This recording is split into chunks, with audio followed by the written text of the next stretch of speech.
की इस क्लास में जानेंगे अधिकार के बाहर सिद्धांत का अर्थ। ठीक है, अधिकार के बाहर सिद्धांत क्या होते हैं। तो कंपनी के ऐसे कार्य जो कंपनी अंतर्नियम अथवा पार्षद सीमा नियम या पार्षद अंतर्नियम के क्षेत्र से परे होते हैं, वह जो है अनाधिकृत क्रियाएं या अधिकारों के बाहर कहलाते हैं। मतलब कहने का अर्थ यह है कि कंपनी के ऐसे कार्य जो कंपनी के अंतर्नियम, कंपनी के पार्षद सीमा नियम और कंपनी के पार्षद अंतर्नियम के क्षेत्र से परे होते हैं, अलग होते हैं, तो वह क्या कहलाते हैं, अनाधिकृत क्रियाएं कहलाते हैं या अधिकार के बाहर कहलाते हैं।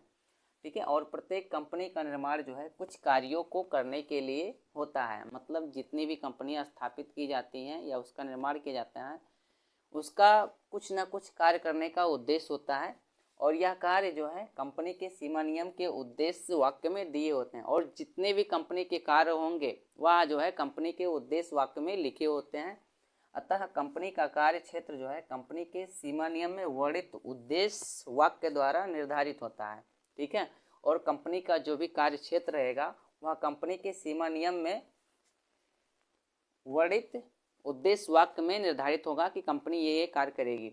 और अधिकारों के बाहर किया हुआ कार्य व्यर्थ माना जाता है। और यदि कंपनी जो है अपने अधिकार से बाहर कोई कार्य करती है तो वह जो है व्यर्थ माना जाता है। ठीक है, और उसका कोई वैधानिक प्रभाव नहीं होता है और उसका जो है कोई वैधानिक प्रभाव या अस्तित्व नहीं रहता, अर्थात वह कार्य लीगली मान्य नहीं होता है। देखो अगला टॉपिक होगा प्राविवरण में सोडियम नियम का अर्थ, meaning of golden rule in prospectus. अब देखो प्राविवरण में सोडियम नियम क्या होता है या गोल्डन रूल इन प्रोस्पेक्टस क्या होता है। तो प्राविवरण जो है कंपनी तथा वह व्यक्ति जो अंश अथवा ऋण पत्र क्रय करता है के मध्य जो है अनुबंध का आधार होता है। मतलब जो प्राविवरण है वह कंपनी तथा वह व्यक्ति या वह पर्सन जो कंपनी के शेयर और डिवेंचर को खरीदता है, ठीक है, उसके मध्य क्या होता है, अनुबंध का एक आधार होता है, एक बेस होता है।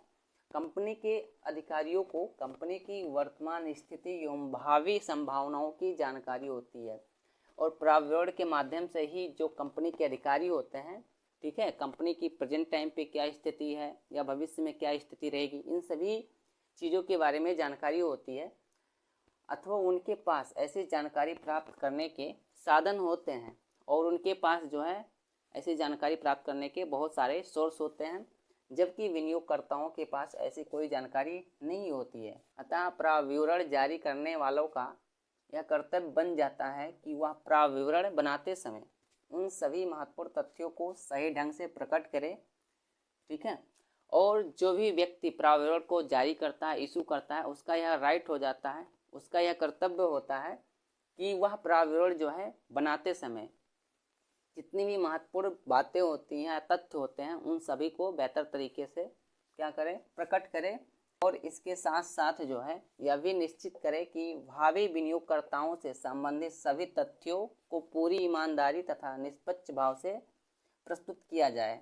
और उसके साथ साथ ये भी निश्चित करें कि जितने भी भविष्य में होने वाले विनियोगकर्ता हैं उनसे संबंधित जितनी भी तथ्य होते हैं उसको पूरी ईमानदारी और निष्पक्षता के साथ जो है उसमें प्रस्तुत किया जाना चाहिए तथा किसी भी महत्वपूर्ण सूचना को छिपाया ना जाए और इसमें ऐसी कोई सूचना छिपाया ना जाए जिसका प्रकटीकरण आवश्यक हो। और इसे प्राविवरण बनाने का सोडियम नियम कहते हैं। और ये सभी जो प्रक्रिया की जाती हैं इसी को क्या कहते हैं, प्राविवरण बनाने का सोडियम नियम कहते हैं या गोल्डन रूल इन प्रोस्पेक्टस कहते हैं।